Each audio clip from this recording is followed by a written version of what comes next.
Pour l'entame de sa visite de travail dans le Kabadougou ce mardi, le Premier ministre est à Gbélégbon. Patrick Achi fait une escale sur le pont de la ville. L'infrastructure inaugurée en 2015 par les présidents Alassane Ouattara et Alpha Condé relie les deux pays. Extrêmement heureux de me retrouver ici tant d'années après pour vivre un moment de mémoire. Ce pont a été effectivement un des projets les plus importants qui devait être réalisé au moment où le chef de l'État devait faire sa visite officielle à Gbélégbon. Et on avait 12 semaines pour faire le pont, ce qui était pratiquement impossible. Et tous les cadres, nous-mêmes, nous sommes mis vraiment à l'œuvre. On a fait donc un pont métallique que vous voyez, qui a été donc prédécoupé en Europe, envoyé par bateau et assemblé ici avec les jeunes. Et finalement, on a pu l'achever. Un site surtout symbole des grands pas posés pour le développement du pays et l'amélioration des conditions de vie des populations. C'est l'occasion également de dire merci au président qui a motivé les uns et les autres à retourner chez eux, à chacun poser un acte pour que la vie du quotidien des Ivoiriens, non seulement à Abidjan, mais à l'intérieur du pays, au niveau du milieu rural, soit également améliorée. Donc là, quelques années après, je reviens, je suis extrêmement heureux. Le pont est là, la voirie est faite. Je crois que c'est bien que de temps en temps, on fasse ces voyages-là de mémoire pour se rendre compte qu'il y a une décennie en arrière, la Côte d'Ivoire était autre chose et qu'aujourd'hui, on a véritablement franchi un grand pas. Patrick Achi est cette semaine en visite de travail dans les 3 régions du Kabadougou, du Poro et du Tchologo.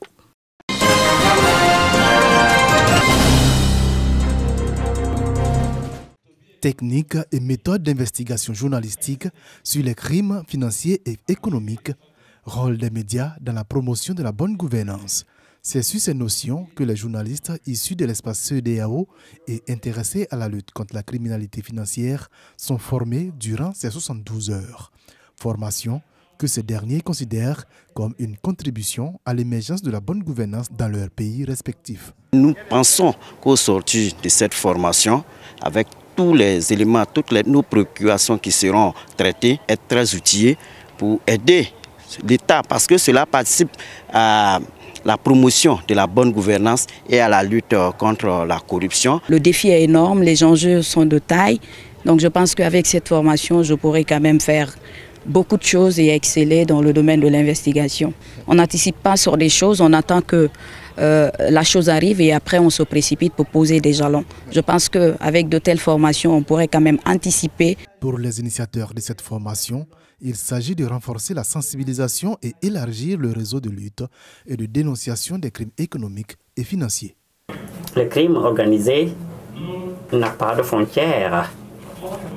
Et cela se retrouve dans toutes les nations. C'est la raison pour laquelle nous devons travailler la main dans la main pour prendre ce phénomène à bras le corps. Le GIABA tout seul ne peut pas le résoudre.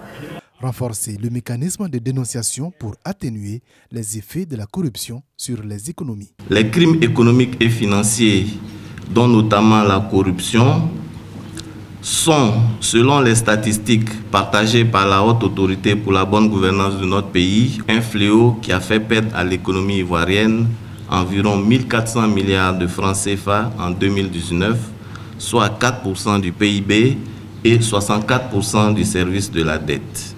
La formation a concerné une trentaine de journalistes de la radio, de la presse écrite, de la presse en ligne et de la télévision. Elle a été dispensée par des experts régionaux du groupe intergouvernemental d'action contre le blanchiment d'argent en Afrique de l'Ouest, GIABA.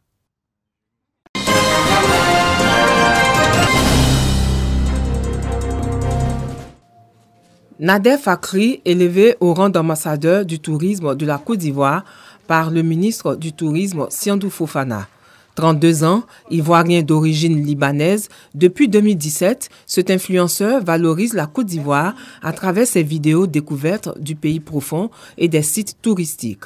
Par cette distinction, il se dit engagé à travailler davantage pour honorer la destination touristique ivoirienne. Très ému, très fier, très reconnaissant de pouvoir être distingué aujourd'hui par le gouvernement de Côte d'Ivoire. C'est des années de travail, des années de voyage mais avant tout c'est de la passion. Et j'étais déjà très motivé, mais là je vais doubler d'ardeur, tripler d'ardeur pour continuer à valoriser les richesses de la Côte d'Ivoire parce qu'on en a énormément.